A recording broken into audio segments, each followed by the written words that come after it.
최근 연예계를 둘러싸고 유명 스타들을 겨냥한 각종 의혹과 소문이 잇따르면서 파장이 커지고 있습니다.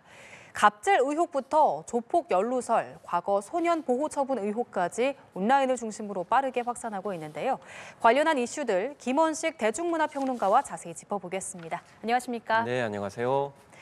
네, 개그우먼 박나래 씨가 전 매니저들로부터 1억 원 규모의 부동산 가압류 신청을 당하는 등 지금 갑질 의혹으로 법적 분쟁에 휘말렸습니다. 네.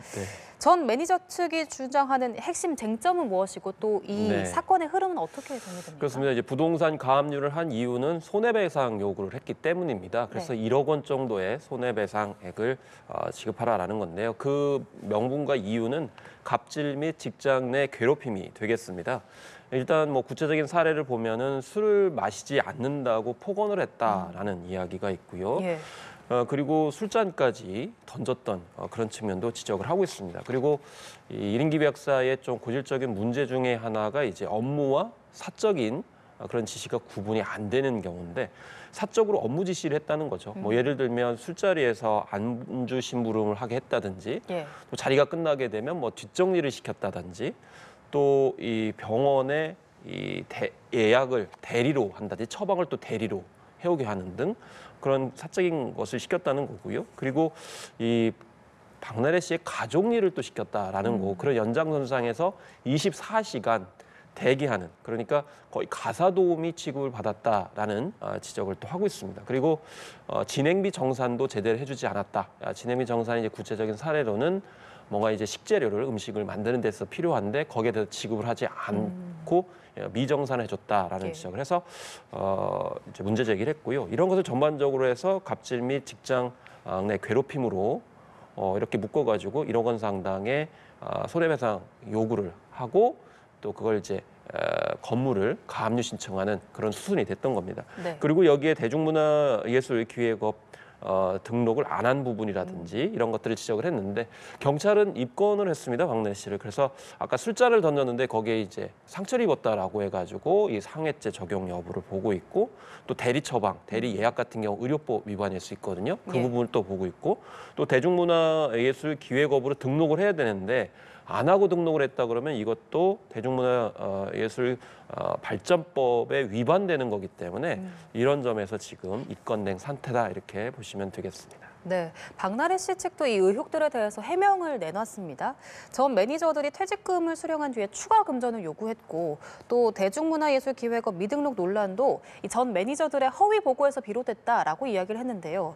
그런데 이 갑질 의혹에 대한 해명은 없었던 것 같아요. 네, 그렇습니다. 이 두 명의 전 직원들이 1년 3개월 정도 근무를 했는데 갑자기 그만뒀다라는 표현을 했습니다. 그리고 수억 원에 달하는 추가 수익을 요구했다. 그 매출액 기준으로 10% 정도를 요구했다라는 그런 주장을 했고요.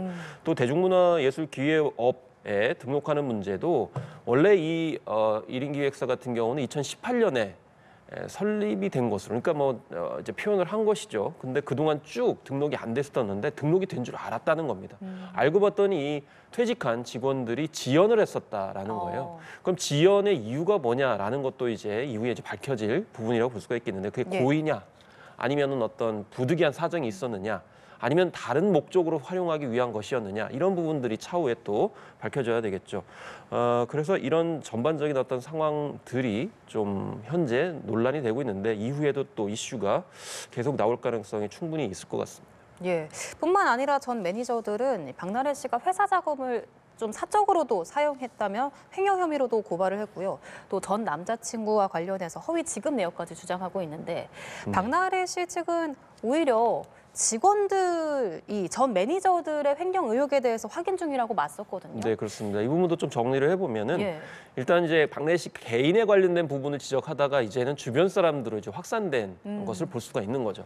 그래서 첫 번째는 바로 남자친구를 이렇게 거론하고 있습니다. 그래서 남자친구를 정식 직원으로 허위 등재해가지고 약 한 4,400만 원의 그런 월급을 정기적으로 지급을 했다라는 거고 또 남자친구의 전세 보증금을 위해서 3억 원을 지출을 했는데 그게 회사 계정이었다라는 겁니다. 그래서 1인 기획사에는 그 이제 개인 것 같지만 사실 분리를 정확하게 해주고 그것을 하기 위해서 대중문화예술기획업으로 등록하도록 규정을 한 거거든요. 이걸 위반하게 되면은 징역 2년 이하의 징역에다가 2천만 원 이하의 벌금에 처하는 중형입니다. 그리고 여기에 대해서 이 박나래 씨 측은 좀 부풀린 거다. 부풀렸다는 의미는 아예 소지가 없는 거냐. 지급 내용이 아예 없는 것은 아니다라는 거죠. 그렇지만 정식 직원으로 등록을 해가지고 정기적으로 월급 형태로 주었느냐. 이런 부분은 아닐 수 있다라는 맥락에서 이야기를 했고요. 또 여기에다가 어머니를 이제 공동대표로 이렇게 등재를 해놓고 근거 없이 매월 돈을 지급을 했다. 월급을 지급했다. 그리고 경비처리 물품 등 주택관리비 같은 경우를 포함해서 한 최소 1억 원 정도를 사적으로 또 박나래 씨가 이용했다라는 새로운 이슈들이 좀 나오고 있는 상황이어서 결과적으로는 아마 전방위적으로 이 자신들에게 유리한 쪽으로 조금 어떤 문제 제기를 하는 측면들이 있을 수 있기 때문에 이런 점에서 좀 주의가 필요한 그런 지적들도 있을 것 같습니다. 예, 이 사건이 어떻게 흘러갈지 좀 지켜봐야 할 것 같고요. 저희는 다음 주제로 넘어가 보겠습니다. 조진웅 씨 관련 이슈인데요. 학창 시절에 소년원에 다녀왔고 강도, 성폭행 등 준범죄 전력이 있다는 의혹이 제기가 됐습니다. 또 이 조진웅이라는 이름을 사용한 게 과거 행적을 숨기기 위해서 아버지의 이름으로 활동한 거다라는 주장까지 나오고 있는데 좀 최근까지 활발히 활동을 해왔잖아요. 그만큼 네. 파장도 큰 것 같아요. 사실 일단 학교 폭력과는 또 다른 스케일인데요. 왜냐하면 이제 예전부터 댓글들이 있었던 상황 이번에 이제 매체가 지적을 한 상황입니다. 왜냐하면 드라마가 이제 대형 드라마가 지금 복귀 예정이기 때문에 이 이슈가 맞물린 것 같습니다. 그래서 사실 일진 그런 출신이다라는 지적들이 나왔기 때문에 일진이라는 건 결국에는 학교 내뿐만 아니고 학교 밖에서도 활동을 하기 때문에 그 결과적으로는 학교 폭력 내부적인 문제도 포함한다는 뜻을 가지고 있는 거거든요.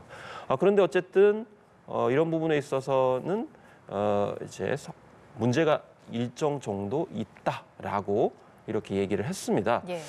그런데 성인이 된 후에도 음주운전 지적이 또 같이 있었거든요. 그런데 그 부분에 있어서는 면허 취소가 된 그런 사례가 있다라고 인정을 했습니다. 그리고 술자리 폭행 의혹도 있는데 이 부분에 있어서는 좀 아직은 밝히지 않은 그런 상황이고요. 그런데 음주운전 면허 취소 같은 경우는 이미 지난 사건이고 그때는 사고 자체가 없었습니다. 아까 이제 김호중 씨 사례가 있었습니다만은 그때는 사고가 나면서 그리고 은폐했기 때문에 그게 문제가 됐기 때문에 이런 약간 복합적인 어떤 요소가 이제 지금 현재 앞으로 이제 복귀작과 함께 좀 맞물려가지고 파장이 커지고 있는 것이죠. 예, 말씀하신 것처럼 일부 사실에 대해서는 인정을 했지만 이 성폭행과 관련한 행위는 무관하다고 좀 선을 그었는데 대중들이 좀 이 부분을 어떻게 받아들일지도 궁금하거든요. 일단 조진웅 씨 측에서는 사실에 대해서 무조건 아니라고 할 수는 없는 사안이기 때문에 일부 인정하면서 이제 어떤 사주의 뜻을 이제 밝힌 것으로 그렇게 매니지먼트를 하는 것으로 이렇게 볼 수가 있는데요. 실제로 이제 지적이 됐던 부분은 예전에 그 조진웅 씨가 어울렸던 그런 무리들이 차량을 절도를 하고 그 차량을 이용해 가지고 이건 이제 일부 지적입니다만 그 안에서 이제 범죄가 일어났고 그 범죄에 연루가 된 거 아니냐. 그것 때문에 절반 이상을 창시자를 소년원 보호 처분 받은 거 아니냐라는 지적이 있었고 이런 부분에 있어서는 조진웅 씨가 구체적으로 언급을 하지는 않았습니다. 다만 잘못된 부분이 있었다. 그러면서 성폭행은 무관하다라고 얘기를 하고 있기 때문에 사실은 이게 그 같은 무리를 지었을 경우에는 같이 있거나 어떤 공모나 이런 연루점만으로도 굉장히 큰 죄가 될 수 있기 때문에 그런 점에서 처벌을 받을 수 있는 여지는 충분히 있죠. 그런데 과연 이제 성폭행에 직접적으로 연관이 있는지에 대해서는 차후 따져봐야 되기 때문에 이걸 확정적으로 얘기하기에는 좀 현실과 다를 수도 있다. 이렇게 일단 봐야 될 것 같습니다. 예, 이 논란이 터지면서 또 관심을 모았던 게 두 번째 시그널 2 방영 여부였습니다. 이미 촬영도 모두 마친 걸로 지금 전해지고 있는데 조진웅 씨가 이 드라마 안에서 정의로운 형사 역할을 맡았잖아요. 그만큼 좀 여론에도 부담으로 작용할 가능성이 있을 것 같아요. 이런 논란이 있을 때 대체적으로 좋은 이미지의 역할을 하는 그런 배우나 스타들이 이런 이제 측면에서 약간 붕괴적인 어떤 측면의 어떤 다른 모습들을 문제 제기하게 하면서 논란이 되는 경우가 많거든요. 조진웅 씨 같은 경우에도 사실은 천만 영화죠. 영화 암살, 2015년 작품입니다. 여기에서 독립운동가로 나와요. 직접 의로운 예. 그런 투쟁가로 나오기 때문에 그 뒤에도 드라마들에서 조모습도 버전의 그 대표적인 시그널이고 여기서 이제 정의로운 형사 역으로 나오게 되고요. 그 이후에 2017년에도 대장 김창수에서 김구 선생님으로 나와요. 그리고 2019년에도 블랙머니에서는 정의로운 검사 역을 나오거든요. 그리고 그 뒤에 굉장히 독립운동 행사나 이런 일정들에도 굉장히 많은 또 사회적 활동까지 합니다. 그리고 앞으로 시그널2가 정의로운 형사 역을 또 나오거든요. 예. 그러니까 아마 과거의 어떤 진실을 알고 있는 분들이 그 과거의 부분들을 조금 문제 제기하고 공론화하고 싶었던 그런 부분도 있지 않을까 이렇게 생각이 들고요. 예. 그럼에도 전혀 몰랐던 분들 같은 경우는 원래 미디어를 통해서 알았던 이미지와 좀 많이 다르기 때문에 좀 충격이 있지 않을까 싶고 특히 뭐 그냥 단순히 조연 역할이 아니고 핵심적인 주축 인물이기 때문에 그런 점에서 아마 제작사와 방송국도 좀 고민의 여지가 있지 않을까 이렇게 생각을 합니다. 예, 알겠습니다. 그리고 뒤숭숭한 연예계 소식이 여기서 끝나지 않습니다. 개그맨 조세호 씨가 조직폭력배와 연관돼 있다는 주장이 온라인상에서 좀 반복적으로 게시가 됐다고요.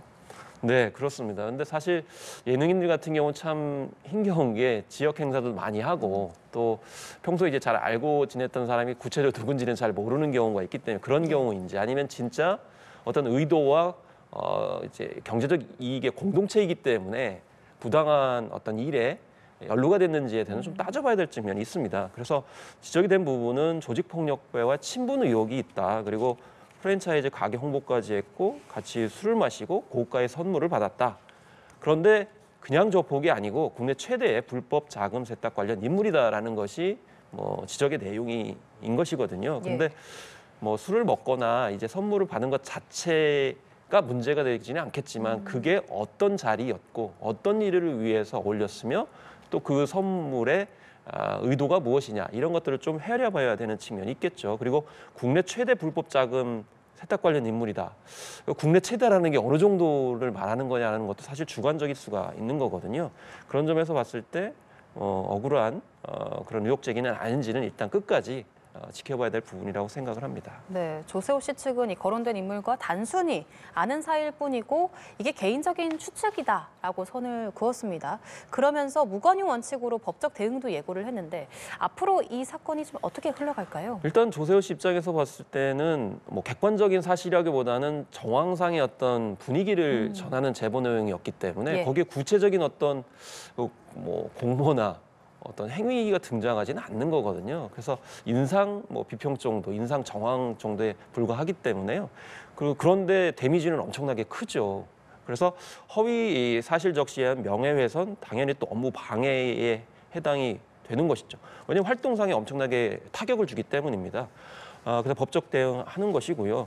다만 저는 그렇게 생각합니다. 문제의 인물을 알고 계실 때는 무조건 같이 동급으로 여겨셔가지고 제기를 하기보다는 이러이러한 인물들과 어울릴 때는 좋지 않기 때문에 주의할 필요성이 있다라고 얘기하시면 안 되는 건지 왜 이런 식으로 같이 규정을 해서 하게 되면 이게 뭐 안 된다 어떤 도덕적인 윤리적인 문제가 아니고 이렇게 무차별적으로 제기를 하면 사법적인 처벌을 받아요. 그렇기 때문에 좀 어떤 정의감의 차원에서 좀 제기를 하시다 하더라도 본인과 또 사회 전체의 어떤 상생 방안을 위해서 어떤 것이 바람직한지를 고민할 필요성은 저는 있다고 봅니다. 그리고 그 이후에 사법적인 판단을 기다리면 되는 것이죠. 예, 맞습니다. 어떤 인물과 그냥 친분이 있는 것과 또 어떤 행위를 같이 하는 건 몰라서 할 다른 수도 있는 거거든요. 예. 그러면 사실은 저는 대중예술인들은 우리 문화자산이라고 생각해요. 왜냐하면 국민들한테 힘들 때 또 웃음도 주고 감동도 주잖아요. 근데 최대한 억울한 피해자가 없도록 하고 또 반성의 기회도 주고 그러면서 좀 더 좋은 사회로 가기 위한 방안을 제시해야지